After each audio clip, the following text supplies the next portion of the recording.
Hello बच्चों। अब आपको बहुत लंबा क्वेश्चन हो गया, कोलिजन में इतना लंबा करना पड़ेगा क्या? सब्र कीजिए, सब्र कीजिए। बाबा रे बाबा, बड़ा लंबा हो गया सर, अब तो बहुत लंबा हो गया सर, सही में सर, बहुत सर, नहीं सर, नहीं सर, नहीं समझ में आ रहा सर, बहुत लंबा हो गया, हम नहीं कर रहे, हम नहीं खेल रहे। इस सिद्धि से हम वो क्वेश्चन भी कर सकते हैं जो कोलिजन जैसे दिखेंगे नहीं, फिर भी कोलिजन वाले खेल खेल देंगे। होता क्या है, आमतौर पर जब सिद्धि प्राप्त होती है तो सिद्धि पे घमंड आ जाता है, सिद्धि पे क्या होता है, घमंड आ जाता है, ठीक है ना? तो घमंड को भी काबू में रखना पड़ता है, तो उसके लिए चैलेंजर आपके सामने।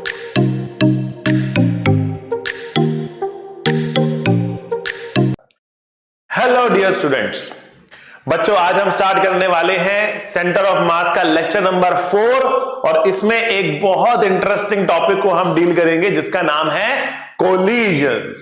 ठीक है, तो बेटा कोलिजन बहुत जल्दी हो जाता है, कोलिजन बहुत जल्दी हो जाता है, तुरंत हो जाता है, ठीक है ना? मतलब जब एक गाड़ी दूसरी गाड़ी से भिड़ती है तो सोचने समझने का समय नहीं मिलता है, बस खटाक करके टक्कर हो जाती है, ठीक है ना?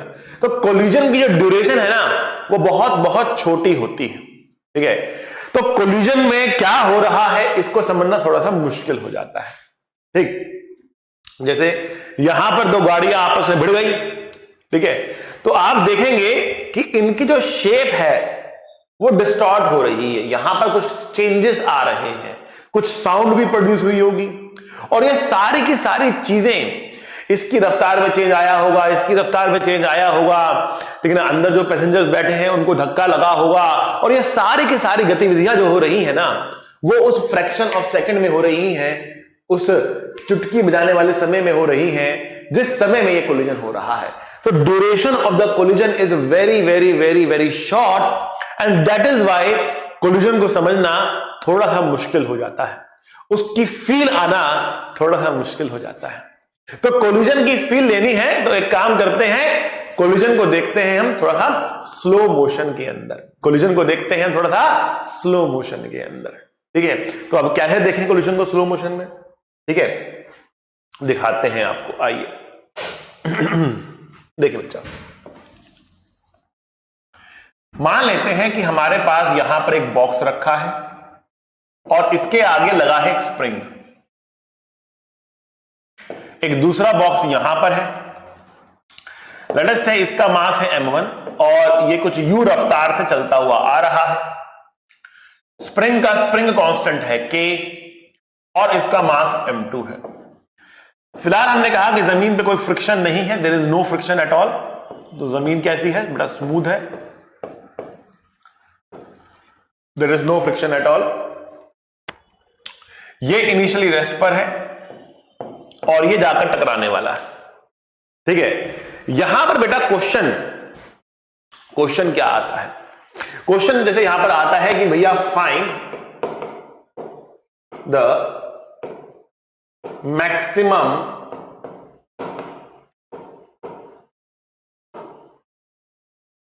Compression in the spring, spring में प्रोड्यूस होने वाला मैक्सिमम कंप्रेशन कितना होगा, ठीक है ना? तो अब इस बात को समझने के लिए हमें सबसे पहले यह देखना है कि मैक्सिमम कंप्रेशन पर इनकी रफ्तार के बारे में हम क्या कह सकते हैं, मैक्सिमम कंप्रेशन पर इनकी रफ्तार के बारे में हम क्या कह सकते हैं। तो बेटा पॉज करिए एक बारी और जरा कमेंट बॉक्स में जाकर लिखिए कि जब कंप्रेशन मैक्सिमम होगा तब हम इन m1 और m2 की वेलोसिटी के बारे में क्या कह सकते हैं। क्या हम ये कह सकते हैं कि इनकी वेलोसिटी 0 हो जाएगी, क्या हम ये कह सकते हैं कि इनकी वेलोसिटी मैक्सिमम हो जाएगी, क्या हम ये कह सकते हैं कि इनकी वेलोसिटी जो होगी वो मिनिमम हो जाएगी, क्या हम कह सकते हैं कि इनकी वेलोसिटी सेम हो जाएगी, मतलब क्या कह सकते हैं हम मैक्सिमम कंप्रेशन के समय पर। At the instant of maximum compression, what can we say about the velocities of m1 and m2? क्या कोई एक रुकेगा, क्या दोनों रुक चुके होंगे, या दोनों सेम वेलोसिटीज चल रहे होंगे? What can we infer about the maximum compression? Maximum compression पर क्या हो रहा होगा? तो एक बार पॉज करिए और कमेंट बॉक्स में अपना आंसर फटाफट कमेंट कर दीजिए। सर मेरे हिसाब से ये होना चाहिए, मेरे हिसाब से ये होना चाहिए। और फिर आप सुनिएगा कि मैं क्या कह रहा हूं कि मेरे हिसाब से क्या होना चाहिए, ठीक है ना। तो अगर मेरे बताने से पहले जो आपने बताया वो सही था तो अपने आप को शाबाशी देना, अगर वो सही नहीं था तो जो मैंने बताया वो सुनने के बाद मुझको शाबाशी दे देना, ठीक है बच्चों। ओके, तो आइए देखते हैं। देखिए मैक्सिमम कंप्रेशन पर क्या होगा ये समझने के लिए हमें इसको स्लो मोशन में देखना पड़ेगा, धीरे धीरे आगे बढ़ते देखते क्या होता है। तो जैसे ही टकराएगा इससे तो क्या होगा, ये स्प्रिंग को कंप्रेस करना शुरू करेगा, ये स्प्रिंग को यहां पर कंप्रेस करना क्या करेगा, शुरू करेगा। अब जैसे जैसे स्प्रिंग कंप्रेस होगा ना, जैसे जैसे स्प्रिंग दबेगा, स्प्रिंग खुद ऐसे फोर्स लगाएगा, ठीक है ना। अगर स्प्रिंग ऐसे फोर्स लगाएगा तो इसको धीरे करने की कोशिश करेगा, इसको धीमा करने की कोशिश करेगा और इसकी रफ्तार को बढ़ाने की कोशिश करेगा, इसको धीमा करने की कोशिश करेगा और इसकी रफ्तार को बढ़ाने की कोशिश करेगा, ठीक है ना। तो यहां पर क्या हो रहा है, ये आके टकरा रहा है, स्प्रिंग दबता जा रहा है, इसकी रफ्तार कम होती जा रही है, इसकी रफ्तार बढ़ती जा रही है। आ रही है समझ में? अच्छा, स्प्रिंग कब तक कंप्रेस होता रहेगा, सोचो जरा इस बात को कि स्प्रिंग कब तक कंप्रेस होता रहेगा, जब तक पीछे वाले की रफ्तार आगे वाले की रफ्तार से ज्यादा है, तब तक पीछे वाला तेजी से आ रहा है और वो स्प्रिंग को दबा रहा, ठीक है ना। स्प्रिंग कब तक कंप्रेस होता रहेगा, जब तक पीछे वाले की रफ्तार ज्यादा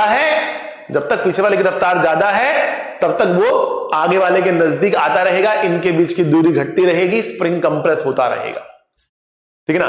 तो मैक्सिमम कंप्रेशन पर क्या होगा, देखो ये तेजी से आ रहा था, ये धीरे धीरे चलना शुरू करेगा, पर इसकी रफ्तार बढ़ रही है, इसकी रफ्तार घट रही है। जब तक इसकी रफ्तार तेज है ये इसके नजदीक आता रहेगा, इसकी रफ्तार बढ़ती रहेगी, इसकी रफ्तार घटती रहेगी। एक समय ऐसा आएगा कि दोनों की रफ्तार क्या हो जाएगी बेटा, बराबर हो जाएगी। तो जिस वक्त दोनों की रफ्तार बराबर होगी ना, उस वक्त स्प्रिंग में कंप्रेशन मैक्सिमम होगा, क्योंकि अब ये और इसके नजदीक नहीं आ पा रहा होगा और ये रुके हुए नहीं होंगे। तो जिन दिन बच्चों ने कमेंट बॉक्स में लिखा सर ये रुक गए होंगे at maximum compression they will stop, वो मुझे शाबाशी दें, ठीक है ना, वो मुझे शाबाशी देंगे कि नहीं सर हम गलत थे, आप सही थे। अब देखिए यहां पर क्या हो रहा है, हम कह रहे हैं कि मैक्सिमम कंप्रेशन पर क्या होगा, मैक्सिमम कंप्रेशन पर दोनों साथ साथ चलेंगे। That is the concept that you need to understand here. पहला कॉन्सेप्ट यहां पर क्या आया, at maximum compression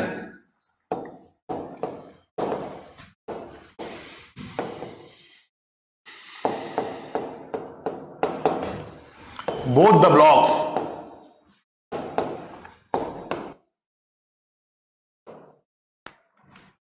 move together.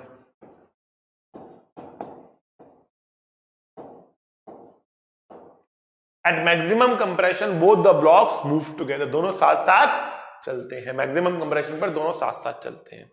Maximum compression से पहले इसकी रफ्तार ज्यादा थी, तभी कंप्रेशन बढ़ रहा था, तो मैक्सिमम कंप्रेशन पे अब दोनों साथ साथ चल रहे हैं, ठीक है ना। अब थोड़ा सा यहां पे पहले रुकते हैं, क्योंकि हम स्लो मोशन में सब कुछ चीजें देख रहे हैं ना, तो एकदम स्टेप बाय स्टेप चलेंगे, ठीक है। थोड़ा सा हम नजर डालते हैं यहां पर एनर्जी के ऊपर, मोमेंटम के ऊपर, ठीक है ना। तो पहली चीज मेरे को आप ये बताएंगे भाई, देखो पहले तो हम एक बार फाइनल डायग्राम ड्रॉ कर लें, आओ।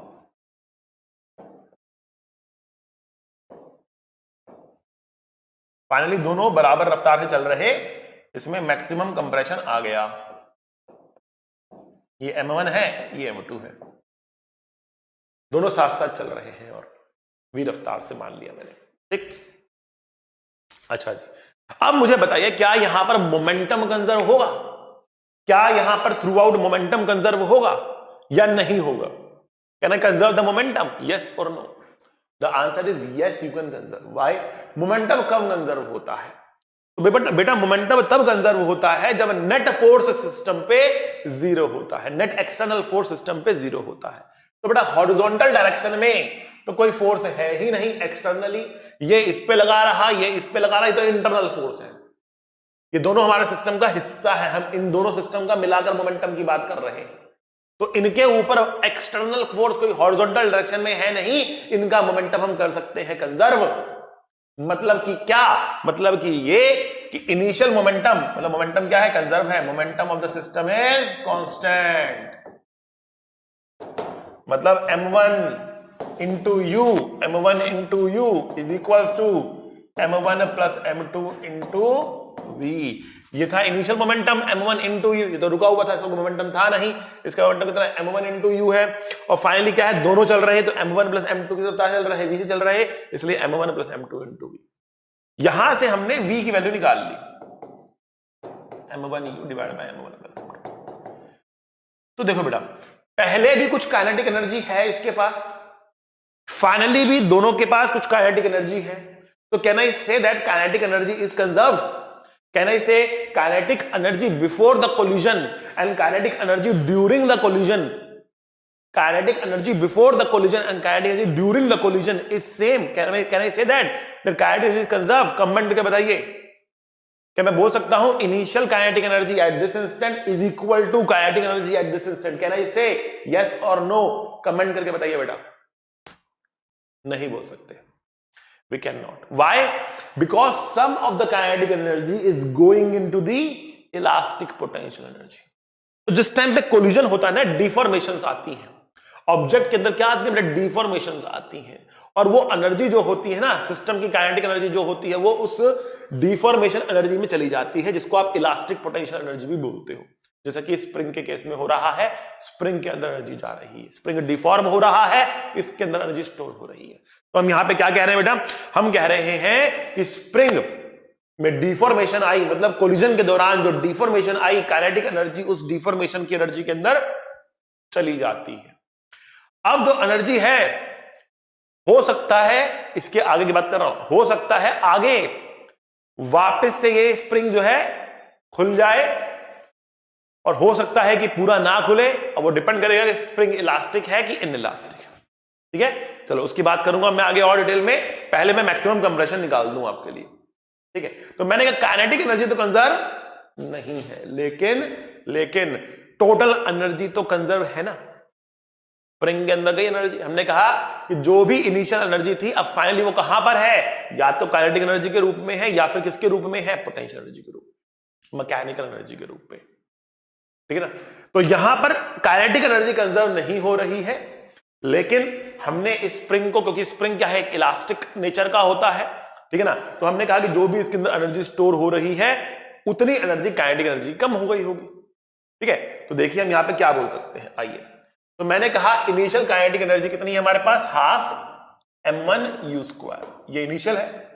फाइनल क्या है हमारे पास? दोनों चल रहे हैं ना, m1 प्लस m2, किस रफ्तार से? कुछ v रफ्तार से चल रहे हैं। और कहां पर है फाइनल एनर्जी? स्प्रिंग के अंदर है, स्प्रिंग के अंदर है, हाफ के x मैक्स का स्क्वायर। देखिए इनिशियल तो हाफ m1 u स्क्वायर हो गया, फाइनली इसकी हाफ m1 v स्क्वायर, इसकी हाफ m2 v स्क्वायर, तो half m1 plus m2 v square बोल सकते हैं काइनेटिक एनर्जी। और एनर्जी कहां पर है? स्प्रिंग के अंदर है। ठीक है, तो जो एनर्जी थी वो कम हो गई होगी, और कहां गई होगी? स्प्रिंग के अंदर गई होगी। अब स्प्रिंग से कहां जाएगी वो एक अलग बात है, स्प्रिंग से कहां जाएगी वो एक अलग बात है, उसके बारे में बताता हूं भी आपको, यहां से आगे जब हम बात करेंगे तब बताता हूं मैं आपको। तो ये हमने यहां पर लिखा half m1 u square, half m1 plus m2 v square, plus half के x मैक्स का स्क्वायर। अब जो v की वैल्यू थी, आइए v की वैल्यू थी वो कितनी थी बेटा? v की वैल्यू हमने निकाली थी m1 u divide by m1 plus m2, v की वैल्यू ये थी। अब इस वैल्यू को हम यहां पुट कर सकते हैं, तो हम बोलेंगे बेटा half m1 u square, half m1 plus m2 v का स्क्वायर। तो v का स्क्वायर क्या होगा? m1 u divide by m1 plus m2, यही वैल्यू थी ना, मैंने पुट कर दी यहां पर, प्लस हाफ के x मैक्स का स्क्वायर। सॉल्व करके इसको अपनी वैल्यू को निकाल पाएंगे। आइए निकाल लेते हैं, इसको यहां ले आते हैं, हाफ तो कटता हुआ दिख रहा है मुझे, तो m1 u square minus m1 square u square divide by m1 plus m2, ये स्क्वायर था ऊपर, इतना कटेगा, एक बचेगा, is equals to k x max का स्क्वायर। m1 u स्क्वायर को कॉमन लिया मैंने, 1 minus m1 divide by m1 plus m2 equals to k into x max का स्क्वायर। एलसीएम लेते हैं तो m1 m2 u square m1 plus m2 equals to k x max का square. इसका मतलब एक्स मैक्स की वैल्यू कितनी आ रही है, ठीक है ना, इसका मतलब एक्स मैक्स की वैल्यू कितनी आ रही है, ये आ रही है under root of m1 m2 divide by m1 plus m2, ठीक है ना, u स्क्वायर बाय k। अब आपको बहुत लंबा क्वेश्चन हो गया, कोलिजन में इतना लंबा करना पड़ेगा क्या? सब्र कीजिए, सब्र कीजिए, बढ़ने दीजिए आगे।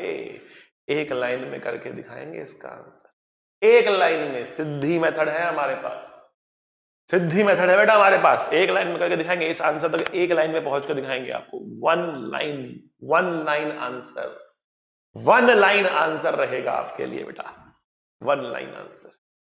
बस थोड़ा सा सब्र कीजिए, देखते जाइए, बहुत मजा आने वाला है।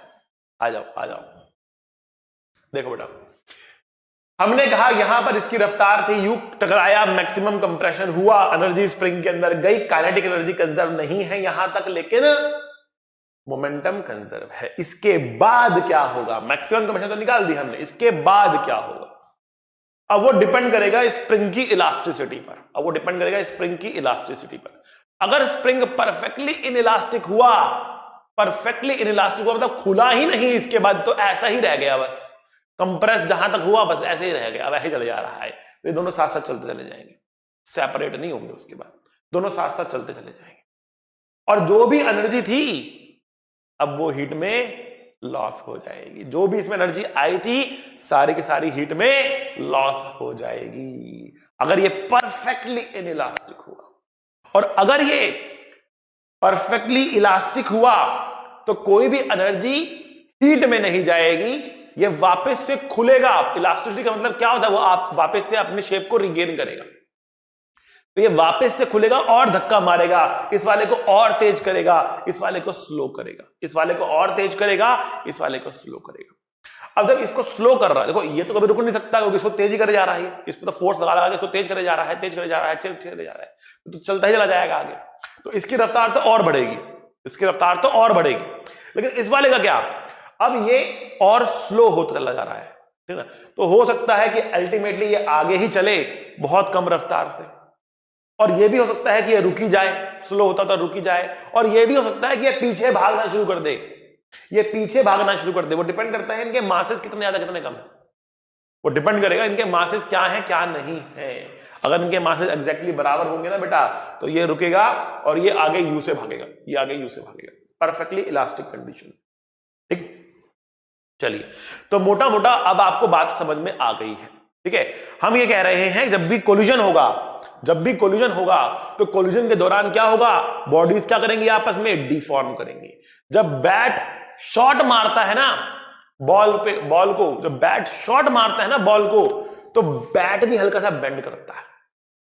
आप बैट के ऊपर ना ग्रिप लगाते हो, ग्रिप लगाते हो, ठीक है ना। क्यों लगाते हो वो grip?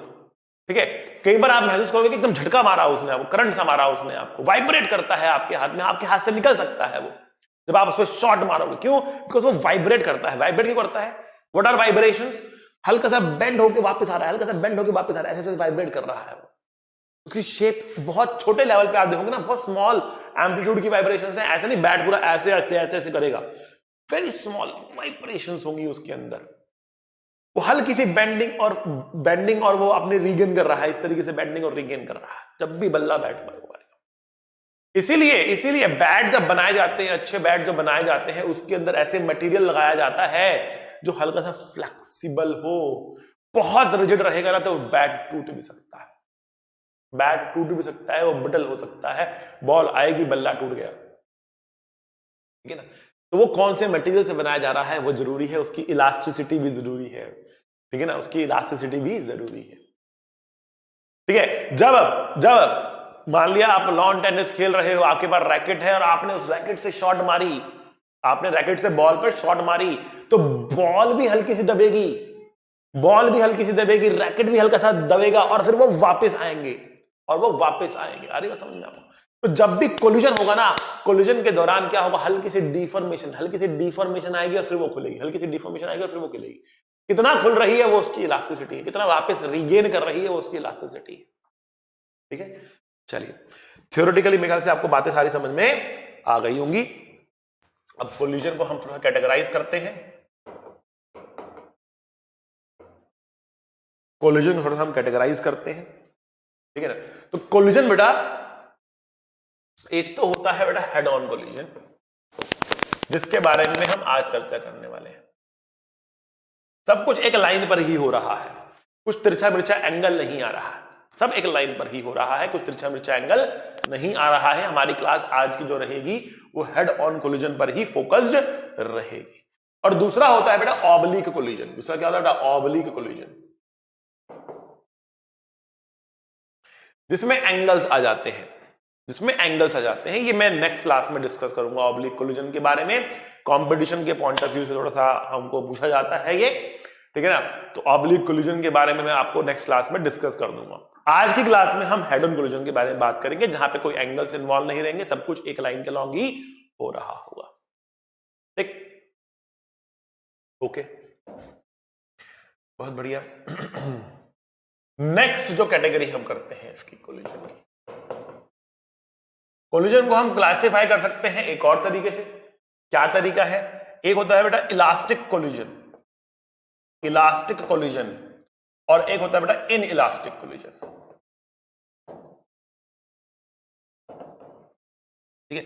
Elastic collision, in elastic collision.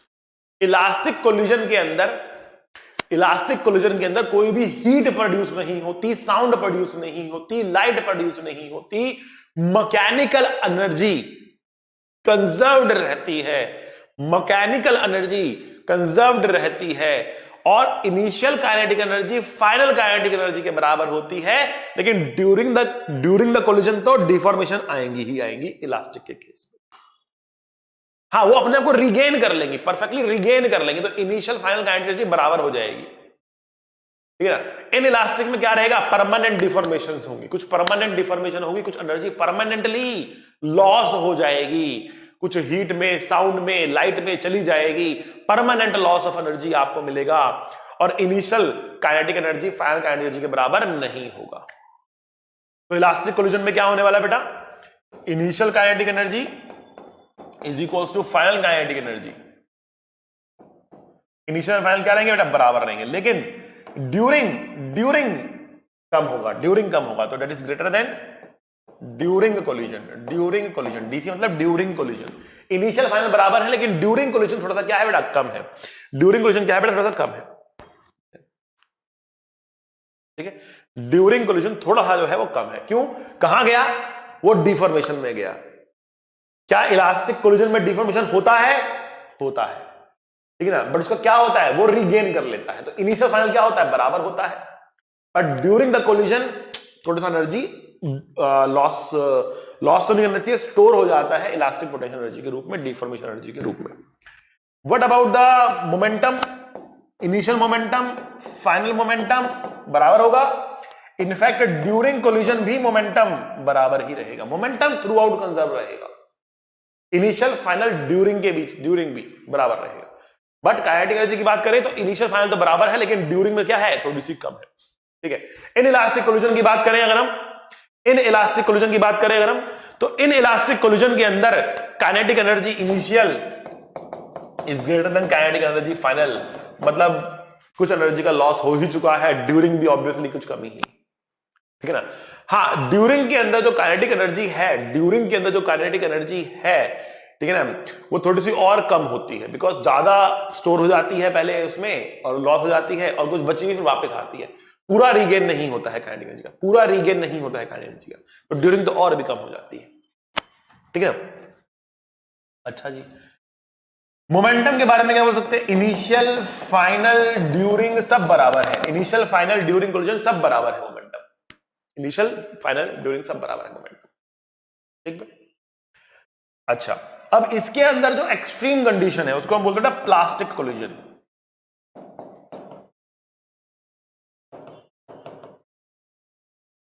Plastic collision बोलते हैं इसको, एकदम एक्सट्रीम कंडीशन जो होती है, मतलब इन इलास्टिक का एकदम एक्सट्रीम कंडीशन जो है वो है प्लास्टिक कोलिजन। प्लास्टिक कोलिजन को समझाता हूं क्या होता है, इसको बोलते हैं perfectly inelastic, perfectly inelastic. Perfectly elastic या इलास्टिक एक ही बात है, इनइलास्टिक की तो बड़े सारे केसेस बन सकते हैं, जिसका सबसे एक्सट्रीम केस है परफेक्टली इनइलास्टिक। क्या मतलब है इसका समझाता हूं अभी। कितना रिगेन हो रहा है डिफॉर्मेशन से, किस हद तक जो डिफॉर्मेशन आई है वो रिगेन हो रही है, इस बात को बताने के लिए हम एक फैक्टर का इस्तेमाल करते हैं, इसको बोलते हैं कोएफिशिएंट ऑफ रेस्टिट्यूशन। क्या बोलते हैं बेटा? Coefficient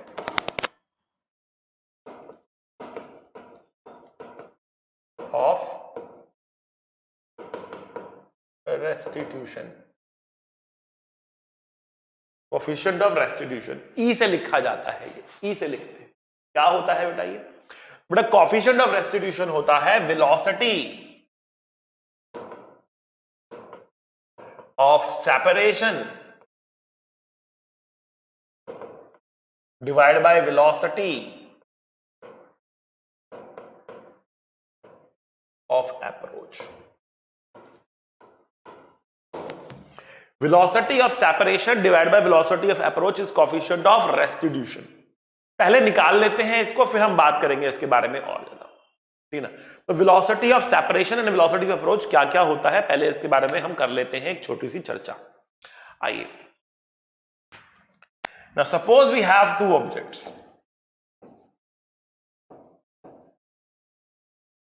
we have two objects, right.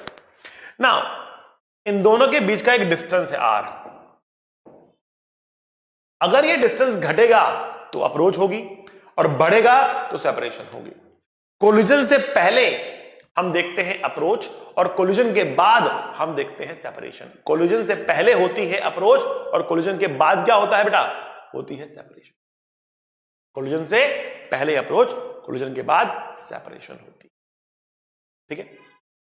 अच्छा जी, तो अगर अप्रोच कर रहे हैं तो किस रफ्तार से कर रहे हैं, सेपरेट कर रहे हैं तो किस रफ्तार से कर रहे हैं, ठीक है। तो आपको देखना है कौन कौन अप्रोच कर रहा है, कौन कौन सेपरेट कर रहा है। फॉर एग्जाम्पल सपोज हम कह रहे हैं कि ये जा रहा है इस डायरेक्शन में v1 रफ्तार से, ये जा रहा है इस डायरेक्शन में v2 रफ्तार से। अब यहां पे अप्रोच हो रही है कि सेपरेशन हो रही है? भैया ये अप्रोच कर रहा है, ये सेपरेट कर रहा है, इसकी वजह से डिस्टेंस कम हो रहा है, इसकी वजह से डिस्टेंस बढ़ रहा है। नवी बात, ये बात हुई ना, अप्रोच एंड सेपरेशन, ठीक। अच्छा भाई, अब देखो अगर नेट क्या हो रहा है, नेट कम हो रहा है कि बढ़ रहा है, वो डिपेंड करता है कि v1 बड़ा है कि v2 बड़ा है, ठीक। तो अगर हम बिफोर कोलिजन देख रहे हैं तो अप्रोच हो रही होगी, v1 हमें has to be greater than v2 तभी जाके कोलाइड करेगा, वरना कोलाइड नहीं करेगा। अगर मैं वेलोसिटी ऑफ अप्रोच डिफाइन करनी हो यहां पर, तो अप्रोच के लिए हम v1 को बड़ा ले लेंगे, v2 को छोटा ले लेंगे। अप्रोच के लिए v1 को बड़ा लेंगे, v2 को छोटा लेंगे और हम कहेंगे कि ये कितना है, v1 माइनस v2 है approach. What is the velocity of approach? It is v1 minus v2. Velocity of approach is v1 minus v2. अगर velocity of separation डिफाइन करना हो यहां पर, तो सेपरेशन कैसे डिफाइन किया जाएगा? तो होगा v2 minus v1. Separation will be v2 minus v1. Velocity of separation will be v2 minus v1. किस रफ्तार से सेपरेट कर रहे हैं? तो v2 माइनस v1 से सेपरेट कर रहे हैं। कैसे अप्रोच कर रहे हैं? तो v1 प्लस v2 से अप्रोच कर रहे हैं। तो सेपरेशन हो गया v2 माइनस v1, अप्रोच हो गया v1 माइनस v2, ठीक। आ रही है समझ में आपको? बहुत सिंपल है, ओके। दूसरा केस देख लेते हैं बेटा, दूसरा केस देख लेते हैं। अगर हम यहां पर यह कहें कि देखो ये इधर जा रहा है, ये इधर जा रहा है, ये v1 रफ्तार है, ये v2 रफ्तार है, तो बताओ ये अप्रोच कर रहे हैं कि सेपरेट कर रहे हैं? ये तो डेफिनेटली अप्रोच ही कर रहे हैं, इसमें आप सेपरेशन डिफाइन कर ही नहीं सकते। ऐसा डायग्राम मिलेगा तो बिफोर कोलिजन मिलेगा, आफ्टर कोलिजन मिलेगा ही नहीं। तो यहां पर हम क्या डिफाइन करेंगे बेटा? यहां पर हम डिफाइन करेंगे वेलोसिटी ऑफ अप्रोच। कितनी होगी बेटा? v1 भी अप्रोच ही है, v2 भी अप्रोच ही है, दोनों ही अप्रोच है, दोनों की वजह से ही डिस्टेंस कम हो रहा है। तो ये डिस्टेंस किस रफ्तार से कम हो रहा है? यहां से v1 से, यहां से v2 से, तो ये v1 प्लस v2 से कम हो रहा है। तो velocity of approach is v1 plus v2 हुआ। अभी ये नहीं सोचना है आपको, सर ये तो लेफ्ट में था, इसको माइनस क्यों नहीं लिया आपने? तो लेफ्ट में था, इसको माइनस क्यों नहीं लिया आपने?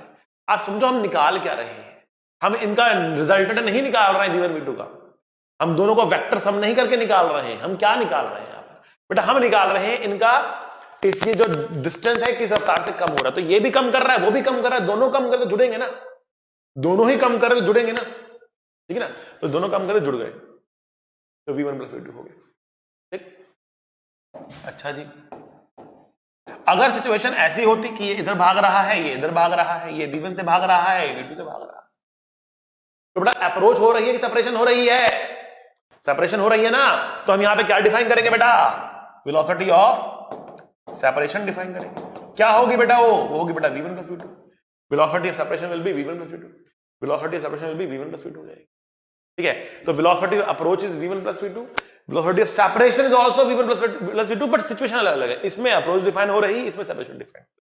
ऐसा डायग्राम कभी भी कोलिजन से पहले नहीं मिलेगा, मिला तो वो सब कोलिजन होगा ही नहीं, तो दोनों ही दूर जा रहे हैं, सब कोलिजन होगा ही नहीं। तो यहां पर सेपरेशन डिफाइन हो रही है, v1 प्लस v2 सेपरेट कर रहे हैं, इस रफ्तार से सेपरेट कर रहे हैं। ठीक, आगे बात समझ में? यही तीन केसेस आपको मिल सकते हैं, यही तीन केसेस आपको मिल सकते हैं। ठीक है ना, तो अब आपको वेलोसिटी ऑफ सेपरेशन निकालना आ गया, वेलोसिटी ऑफ अप्रोच निकालना आ गया, ई की वैल्यू निकालनी आ गई। बट ई क्या है? ई है coefficient of restitution. Coefficient of restitution क्या बता रहा है? कि कोलिजन की इलास्टिसिटी बता रहा है, कोलिजन की इलास्टिसिटी बता रहा है। ठीक है, it tells about the elasticity of collision. ठीक है, तो ई की वैल्यू जो होती है ना, ये 0 से लेकर 1 के बीच में होती है। ई की वैल्यू क्या होती है बेटा? 0 से लेकर 1 के बीच में होती है। ई बराबर 0 को बोलते हैं बेटा perfectly inelastic collision. Perfectly inelastic collision. ठीक है, 1 को बोलते हैं बेटा परफेक्टली इलास्टिक कोलिजन, या फिर सिंपली इलास्टिक कोलिजन भी बोल सकते हो। परफेक्टली होगी, इम्परफेक्ट इलास्टिक कोलिजन कुछ नहीं होता, वो तो इनइलास्टिक कहलाएगा। इम्परफेक्ट इलास्टिक कोलिजन तो कुछ होता नहीं। ठीक है, परफेक्टली इलास्टिक।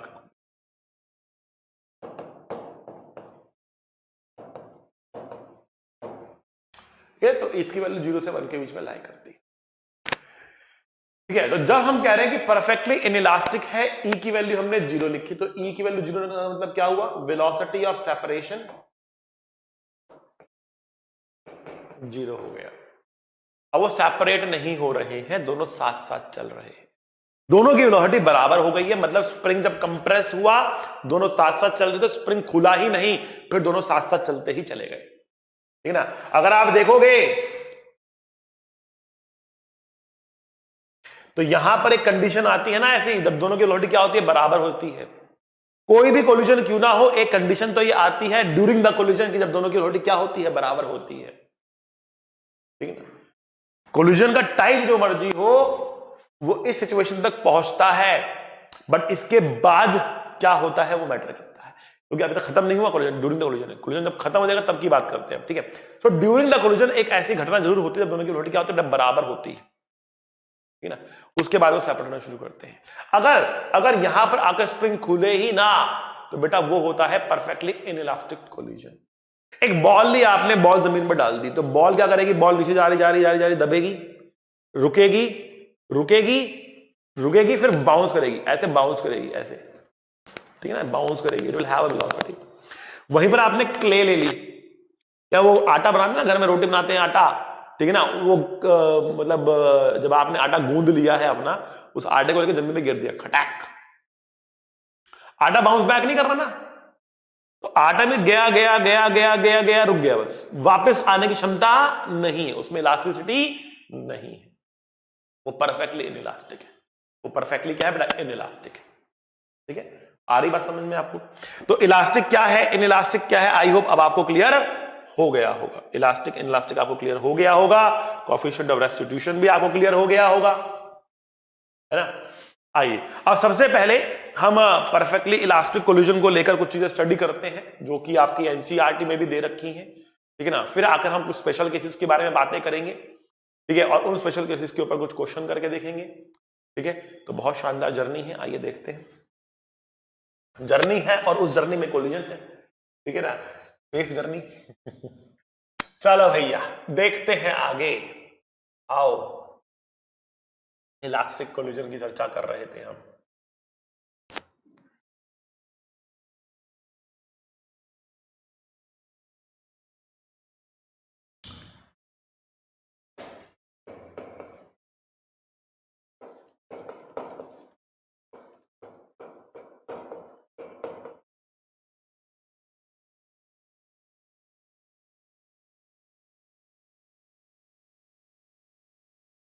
देखो भाई,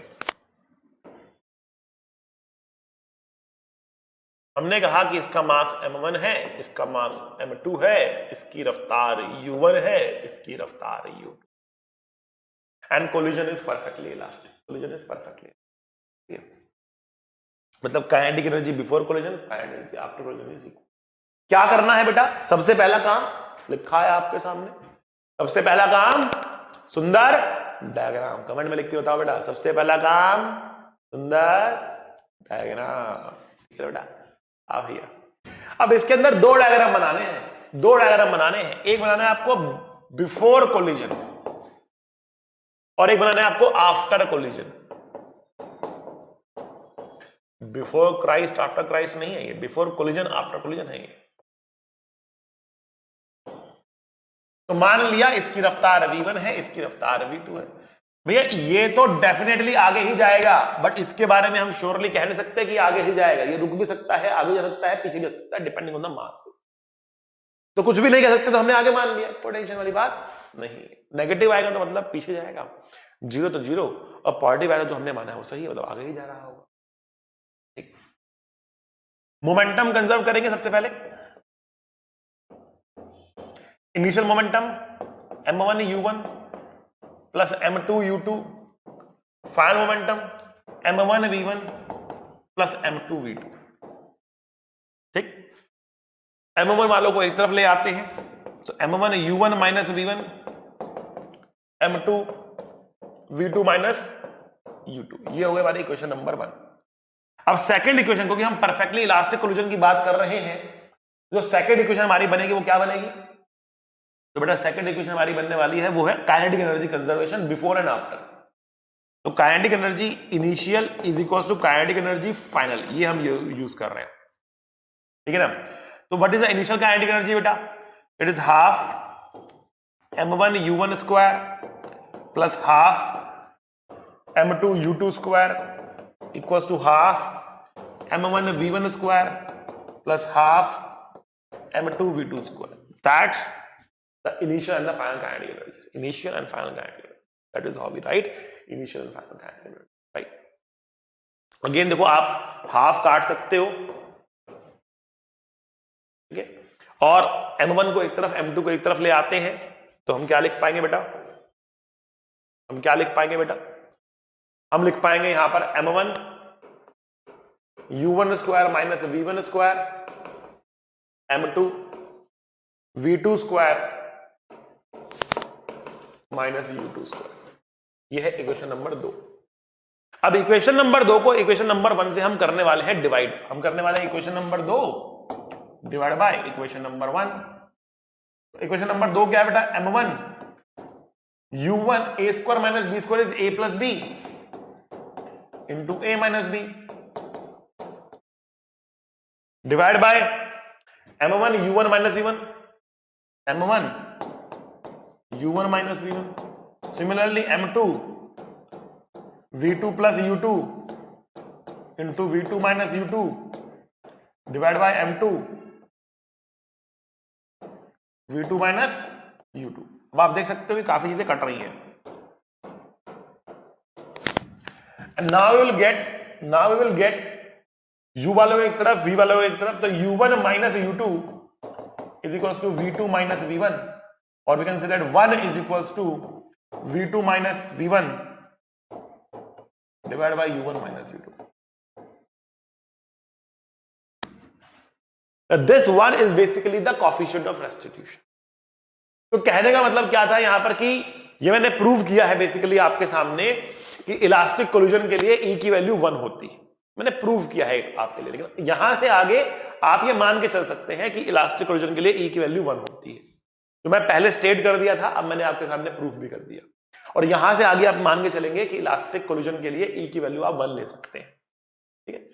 तो जब भी इलास्टिक कोलिजन की बातें करनी होंगी, दो इक्वेशन आप बना सकते हैं, कौन कौन सी? मोमेंटम कंजर्वेशन की एंड कोएफिशिएंट ऑफ रेस्टिट्यूशन की, या फिर काइनेटिक एनर्जी कंजर्वेशन की। इन इलास्टिक कोलिजन के लिए भी E की वैल्यू दी होगी, वो 1 नहीं रहेगा, 1/2, 1/4, 1 मतलब 3/4 कुछ भी हो सकता है, 1 से छोटा रहेगा, कुछ भी हो सकता है, लेकिन ठीक है ना। बस उसकी इक्वेशन बनाएंगे और फिर सॉल्व करेंगे। अब आपके पास एक इक्वेशन बेटा ये आ चुकी है, दूसरी इक्वेशन ये आ चुकी है, इन दोनों को सॉल्व करेंगे तो आपको v1 और v2 की वैल्यू भी मिल जाएगी। एक लंबा सा फॉर्मूला आपको मिल जाएगा, बट बेटा कुछ याद करने की आपको ऐसा आवश्यकता नहीं है कि सर ये v1 का जो इतना लंबा सा फॉर्मूला आया क्या मैं याद करूं, कोई बहुत बड़ी आपको आवश्यकता नहीं है। आपको करना क्या होगा बेटा, आपको वो लंबा फॉर्मूला याद नहीं करना है, आपको क्या करना है, आपको इक्वेशन बनानी है और सॉल्व करना है। इक्वेशन बनाओ और सॉल्व करो, बहुत सिंपल, इक्वेशन बनाओ और सॉल्व करो। एक क्वेश्चन की हम यहां पे फटाफट कर लेते हैं बात। देखो क्वेश्चन ये है कि हमारे पास दो ऑब्जेक्ट्स हैं, ये चल रहा है, ये भी चल रहा है, ठीक है ना। इसका मास है 2 किलोग्राम, इसकी रफ्तार है 5 मीटर पर सेकेंड, इसका मास है बेटा 1 किलोग्राम, इसकी रफ्तार है 2 मीटर पर सेकेंड। कोलाइड करेंगे ना बेटा, ई की वैल्यू हमने ले ली, मान लिया हाफ ले ली, ई की वैल्यू हमने हाफ ले ली। अब क्वेश्चन क्या कह रहा है, दो चीजें पूछता है क्वेश्चन। पहली चीज, find the final velocities of the 2 blocks. पहली चीज तो ये पूछेगा आपसे। दूसरा पूछता है find the loss in energy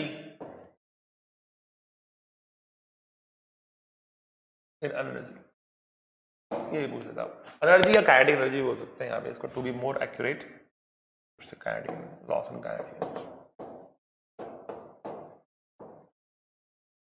थोड़ा जिस तो कंजर्व ही है तो इट शुड बी काइनेटिक। ये दो बातें आपसे यहां पर पूछी जा सकती है, तो क्या करना है। तो इनिशियल डायग्राम आपके सामने है, आप बनाएंगे एक फाइनल डायग्राम। तो एक फाइनल डायग्राम बनाते हैं बेटा यहां पर। तो हम कह रहे हैं कि मान ले जा रहा है v1 से, जा रहा है v2 से। हमें नहीं पता ना भैया पीछे वाला पीछे भागेगा कि नहीं भागेगा, भारी भी है तेज भी चल रहा है तो हो सकता है पीछे ना जाए, but we need not to worry about it, बस मान लो आप। पहला इक्वेशन मोमेंटम कंजर्वेशन का आप लगाएंगे तो आप यहां पे क्या बोलेंगे बेटा, 2 × 5 + 1 × 2 इज इक्वल्स टू, फाइनली क्या बोलेंगे बेटा, 2 × v1 + 1 × 2 × सब राइट में ही है, ऐसे सबके लिए पॉजिटिव में लिख दे, जो कोई लेफ्ट में होता है तो उसके लिए नेगेटिव लिख देते। तो क्या बनना बेटा, 10 और 2 12, 2v1 + v2। ये है आपका बेटा इक्वेशन नंबर 1। इक्वेशन नंबर 2 जो बनेगी ना बेटा आपकी, वो ई की इक्वेशन बनेगी। तो क्या होता है बेटा, ई होता है velocity of separation divide by velocity of. तो बेटा देखो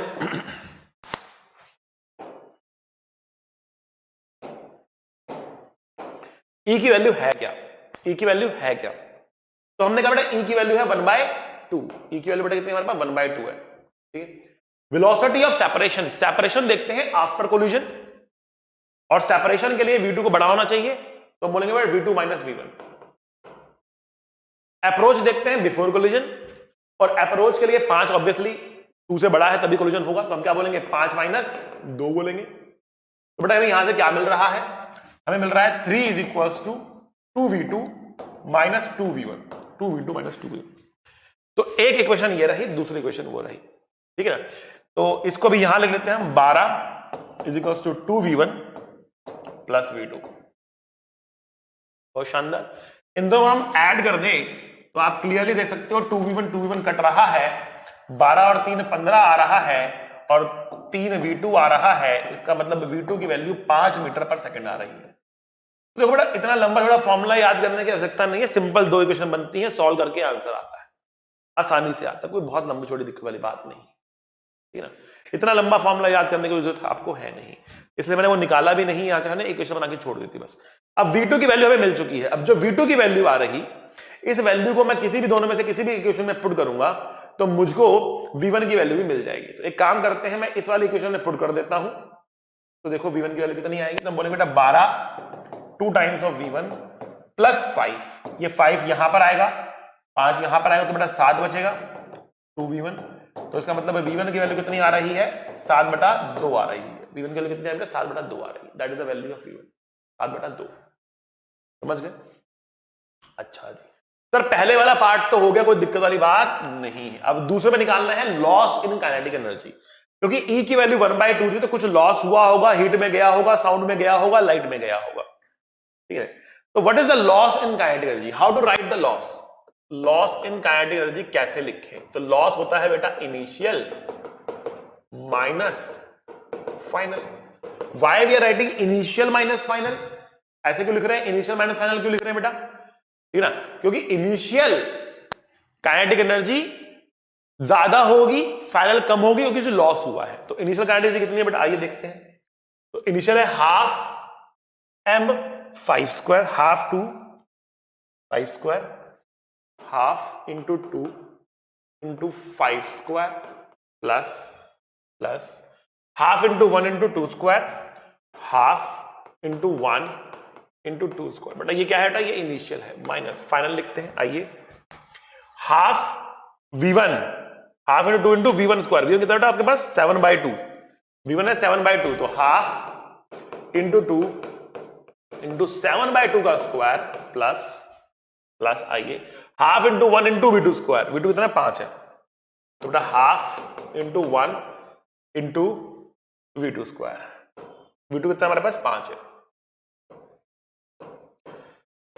वाह वाह रे वाह, बड़ा लंबा हो गया सर, अब तो बहुत लंबा हो गया सर, सही में बहुत सर, नहीं सर नहीं समझ में आ रहा सर, बहुत लंबा हो गया, हम नहीं कर रहे, हम नहीं खेल रहे, है ना भाई? यही कह रहे हो कि मन में यही आ रहा होगा, है ना? तो इतना लंबा लंबा थोड़ा ना करते हैं सर, आपने तो लंबा लंबा कर दिया, मजा नहीं आ रहा सर, ऐसे नहीं है, नहीं, ठीक है। तो फिर क्या करेंगे हम यहाँ पे, बेटा? हमारे पास अगेन सिद्धि मेथड, वी हैव अ सिद्धि। व्हाट इज द सिद्धि मेथड?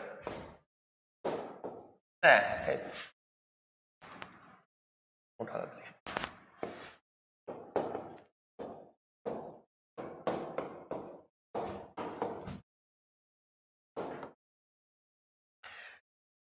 बेटा हमारे पास एक डायरेक्ट रिजल्ट है इसके लिए। देखो जब मैंने कहा कि आपको V1 निकालना है और V2 निकालना है, V1 V2 के लिए जो फॉर्मूले आते हैं ना, वो बहुत बड़े बड़े आते हैं, बहुत बड़े बड़े फॉर्मूले आते हैं, उनको याद करना is wastage of time, complex है। बट अगर कोई आपको बोले भाई लॉस एंड काइनेटिक एनर्जी निकाल दो, तो उसके लिए पहले आप V1 निकालो, V2 निकालो, initial kinetic energy, final kinetic energy, दोनों को माइनस करो, बहुत लंबा जाता है, ठीक है। और इसका जो डायरेक्ट रिजल्ट हमारे पास है ना, वो बहुत सिंपल, छोटा, सुंदर रिजल्ट है, ठीक है। क्या रिजल्ट है आइए देखते हैं, क्या रिजल्ट है बेटा, आइए देखते हैं। लॉस इन काइनेटिक एनर्जी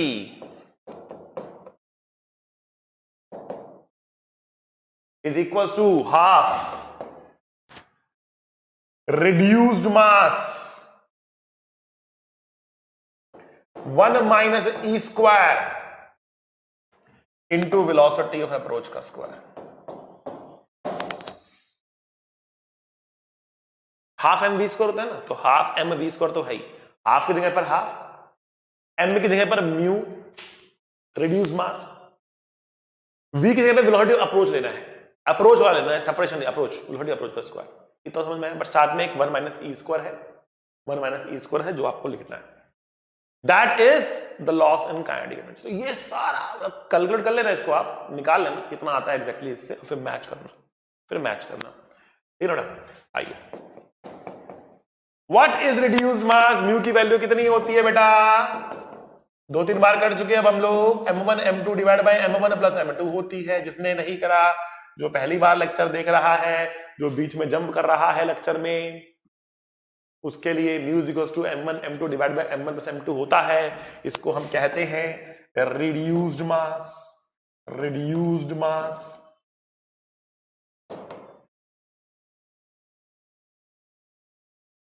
ठीक है बच्चा लोग, mu equals to m1 m2 divide by m1 plus m2, ठीक है। ओके, तो म्यू की वैल्यू हमारे पास आ चुकी है, बहुत शानदार, m1 m2 divide by m1 plus m2। तो m कितना है हमारे पास, m1 कितना है 2 है, m1 कितना है 2 है, m1 कितना है 1 है। अरे भैया भूल जाते हो, एक तो 2 और 1, ठीक है। म्यू कितना होगा 2 इंटू 1, 2 प्लस 1, 1 माइनस ई कितना है बेटा 1/2 है ना। अरे भैया ई कितना है 1/2 है ना, बस पुट कर दो। अप्रोच अप्रोच कितनी हो रही है 5-2, अप्रोच इज 5-2, फिर वापस आना पड़ता है, मैंने लिख दिया 5-2 का स्क्वायर, खत्म। ना V1 निकालना ना V2 निकालना, एक लाइन में काइनेटिक एनर्जी का लॉस निकलेगा, एक लाइन में काइनेटिक लॉस निकलेगा।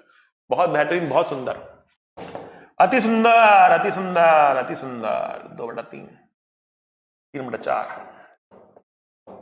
3 का स्क्वायर 9, 3 से 3 गया, 2 से 2 गया, 9/4। सॉल्व करना, मैच करना बेटा, आंसर दिख रहा हूं, अब मैच कर जाएगा आपका, ठीक है, मैच कर जाएगा। कर ही दे, वरना तो आप कहोगे सर क्या पता मैच ना करे। 25 + 4/2, 2, 4/2, 2, ठीक है ना। 49/4 -25/2। तो यहां पर अगर मैं एलसीएम ले रहा हूं, ठीक है, तो 50, ये 99/4 आ रहा है, ठीक है ना।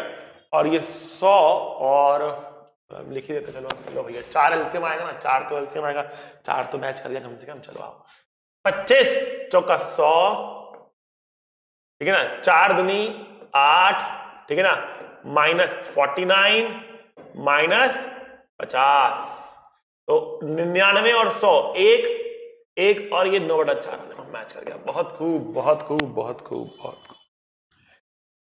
मतलब यहां तक पहुंचने के लिए पहले हमने क्या किया, पहले हमने V1 निकाला, फिर हमने V2 निकाला, फिर काइनेटिक एनर्जी निकाला, फिर सॉल्व किया, माइनस किया, तब ये आया। और यहां पर हमने एक लाइन में किया, इसको कहते हैं सिद्धि मेथड। चलिए आगे बढ़ते हैं, कुछ स्पेशल केसेस को डिस्कस करते हैं।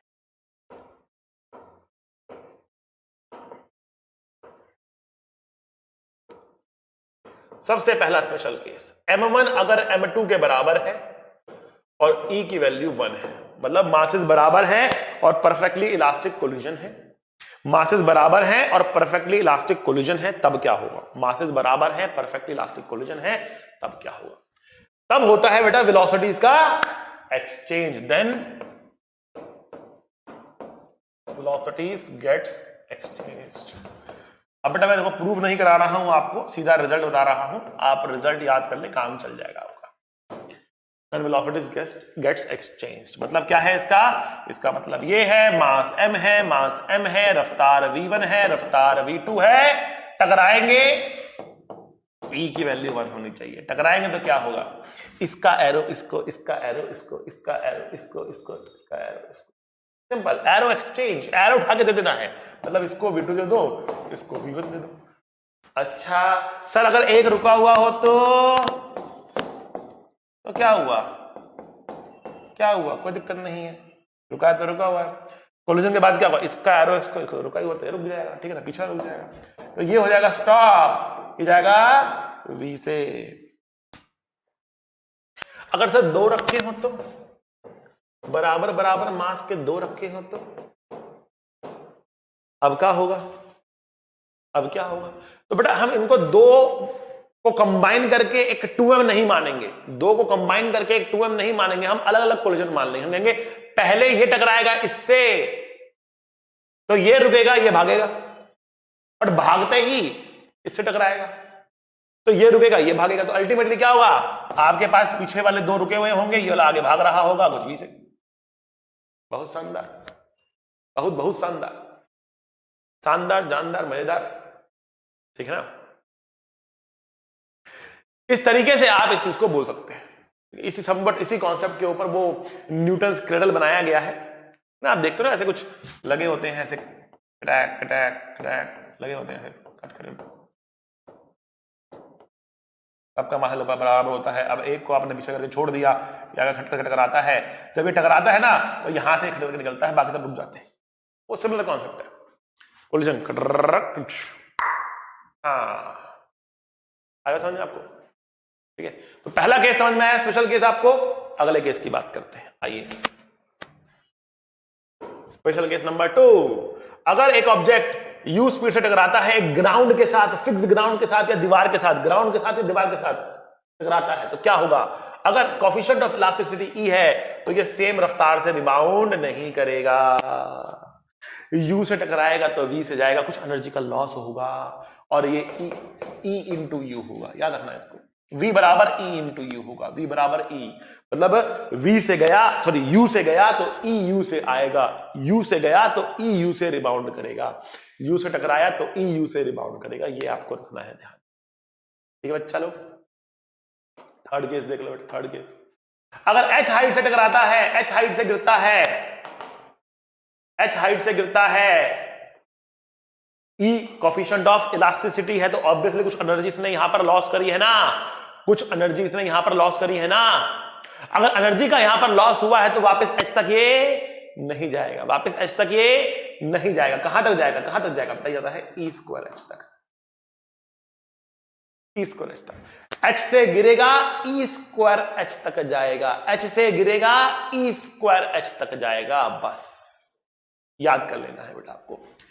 U से टकरा रहा, EU से रिबाउंड करेगा, ground should be fixed and very very very very massive, ground ना हिले, कम से कम दीवार हो, ग्राउंड हो, फिक्स होना चाहिए, जिससे आएगा उसके EU से रिबाउंड कर जाएगा, ठीक है ना। H से टकराएगा, E स्क्वायर H से रिबाउंड कर जाएगा, ठीक, बहुत बढ़िया। अगला केस देखते हैं। अगला केस हमारा होता है बेटा परफेक्टली इनइलास्टिक कोलिजन।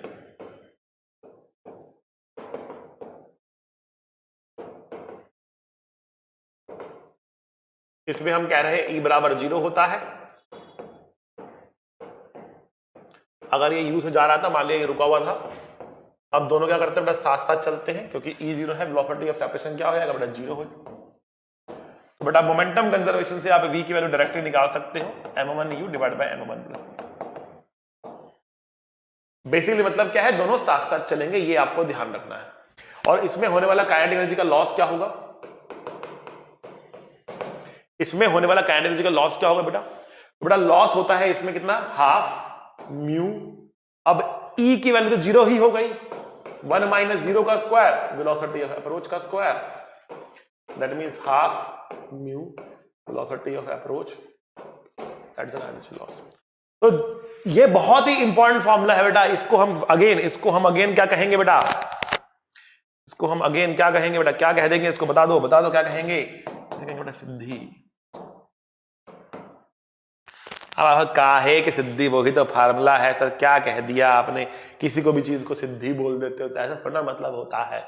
दिखाएं आपको, अभी दिखा दे, देखो बच्चा,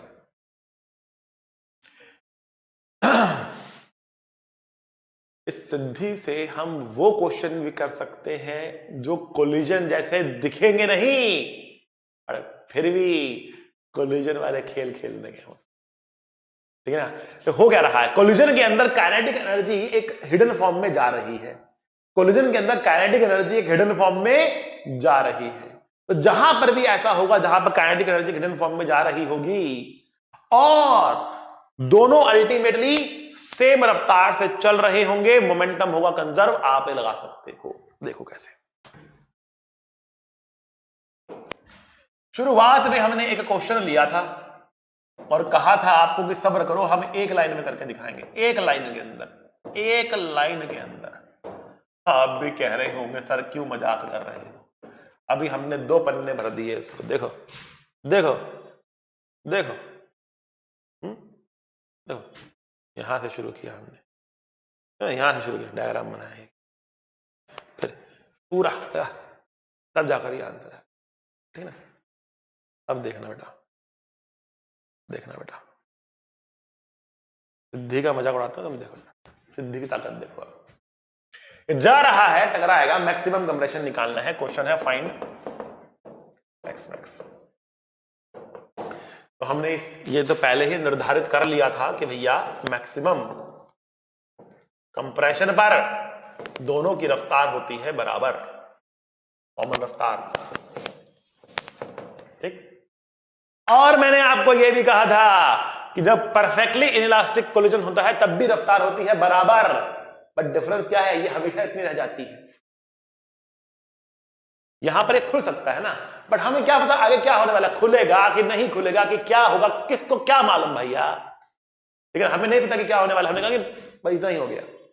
तो काइनेटिक एनर्जी इसकी स्प्रिंग में स्टोर्ड है कि हीट में गई, हमें क्या मतलब उससे, है ना, बात समझ में आ रही है।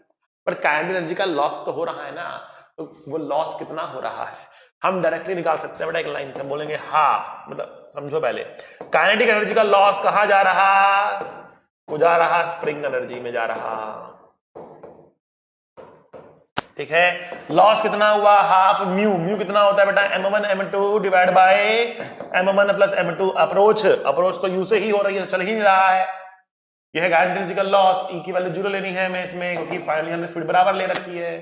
स्प्रिंग एनर्जी हाफ के एक्स मैक्स का स्क्वायर, खत्म भैया, खत्म हो चुका है, एक लाइन कहा था, एक लाइन कहा था हमने, अब तो खाली आंसर लिख रहा हूं, सॉल्यूशन हो चुका है एक लाइन के अंदर, खत्म हो गया है भैया, क्या देख रहे हो, खत्म हो गया। अब आपका सर एक क्वेश्चन कर दिया, क्या एक और करके दिखा, तो भैया एक और कर देते हैं, एक और कर लो, मानोगे तो है नहीं आप लोग, नहीं मानोगे तो लो, एक लो भैया कर देते हैं।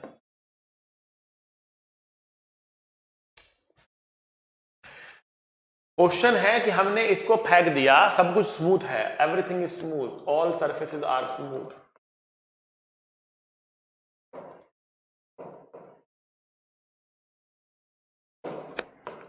फाइंड द मैक्सिमम हाइट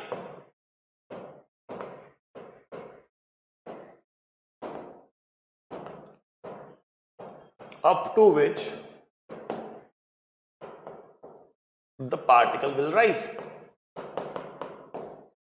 मतलब इसको मैंने पार्टिकल बोल दिया, ब्लॉक बोल दो, कुछ भी बोल दो, फर्क नहीं पड़ता, कितना ऊपर राइज करेगा, कितना ऊपर तक जाएगा इसके ऊपर। जब ये इसको चढ़ना शुरू करेगा ना, तो ये भी चलना शुरू कर देगा आगे, ये भी चलेगा, ये फिक्स नहीं है, ये भी चलना शुरू कर देगा, इसके ऊपर और नहीं चल रहा, मतलब इसके रिस्पेक्ट में ये रेस्ट पर आएगा, इसके रिस्पेक्ट में ये रेस्ट पर आया, मतलब दोनों साथ साथ चल रहे होंगे। तो फाइनल डायग्राम क्या होगा अपना, फाइनल डायग्राम कुछ ऐसा रहेगा,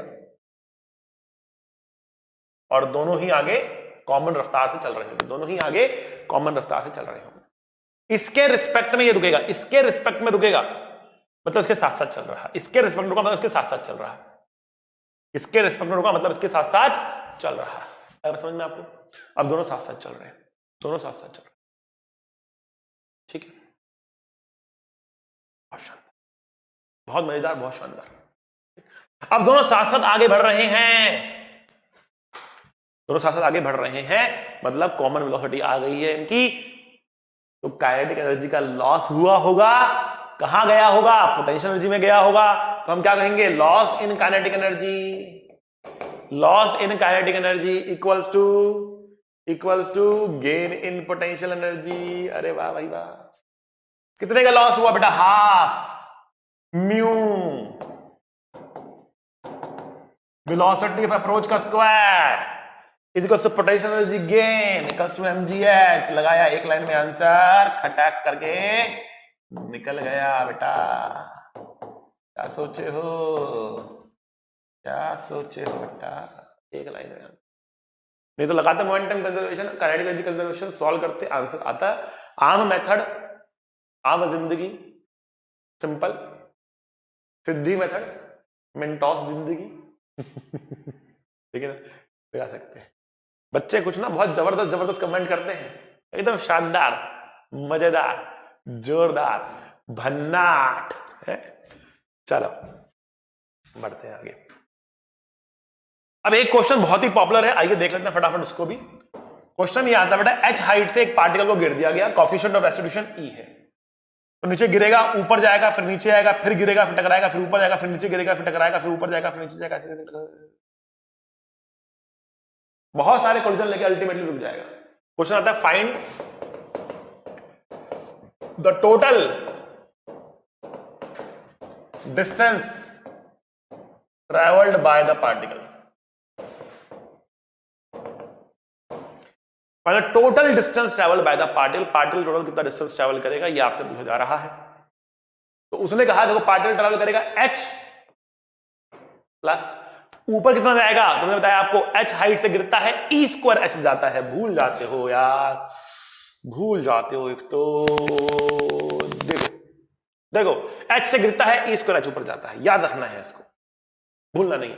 h से गिरा, e स्क्वायर h ऊपर गया, फिर e स्क्वायर h नीचे भी तो आएगा ना, तो 2 और फिर कितना ऊपर जाएगा अगली बारी, e की पावर 4h, मतलब इसका ई स्क्वायर टाइम, h का ई स्क्वायर टाइम, फिर इसका ई स्क्वायर टाइम, ऊपर गया फिर नीचे आया, फिर e की पावर 6h, और ऐसे चलता हुआ चला जाएगा, टक्कर टक्कर टक्कर, हर बारी थोड़ा कम थोड़ा कम थोड़ा कम थोड़ा कम थोड़ा कम थोड़ा कम थोड़ा, ठीक है। बस इसको जोड़ना है हमें, h कॉमन निकाल दिया हमने, प्लस यहां से 2e स्क्वायर h कॉमन निकाल दिया हमने, सॉरी, तो ये 1 हो गया, ये e स्क्वायर हो गया, ये e की पावर 4 हो गया। इसको कहते हैं बेटा इनफाइनाइट जीपी, इसको कहते हैं बेटा इनफाइनाइट जीपी।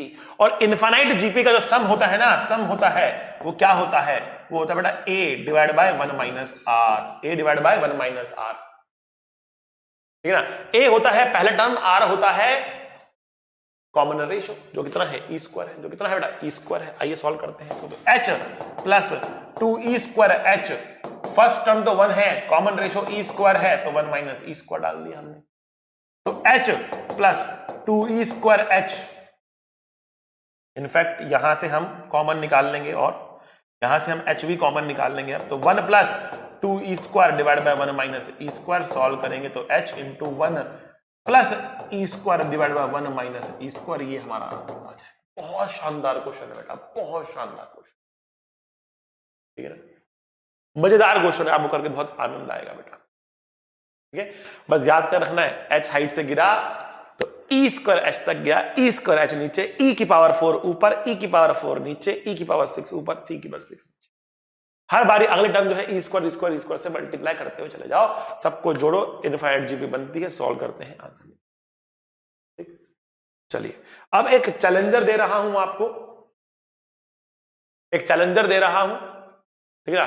होता क्या है, आमतौर पर जब सिद्धि प्राप्त होती है तो सिद्धि पे घमंड आ जाता है, सिद्धि पे क्या होता है, घमंड आ जाता है, ठीक है ना। तो घमंड को भी काबू में रखना पड़ता है, तो उसके लिए एक चैलेंजर आपके सामने आता है, ठीक है ना। तो चैलेंजर करिए, सॉल्व करिए, आंसर मेंशन करिएगा, आपका क्या आएगा अगली क्लास में बताऊंगा आपको इसका आंसर क्या है, ठीक है। तो चैलेंजर कुछ इस प्रकार है आपके लिए, चैलेंजर खास तौर से उन बच्चों के लिए है जिनको लग रहा है कि उनको सिद्धि आ गई है, सिद्धि की प्राप्ति हो गई है, ठीक है। आइए, तो एक बुलेट है जिसका मास m है, ये कैपिटल M है, इसका जो ये इस 2 धागों से बंधा हुआ है, ये लकड़ी का एक टुकड़ा है, ये इसकी कुछ रफ्तार u थी और ये टकराया इसके और इसके अंदर फंस गया। अब दोनों के दोनों ऊपर राइज कर रहे हैं, दोनों के दोनों ऊपर क्या कर रहे हैं, राइज कर रहे हैं। तो राइज कुछ ऐसे करेंगे ना, ये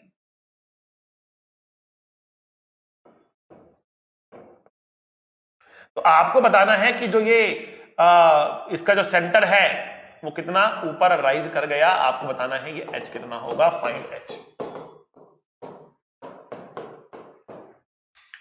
ठीक बेटा, ये आपके लिए क्या है बेटा, चैलेंजर है, अगली क्लास में डिस्कस किया जाएगा,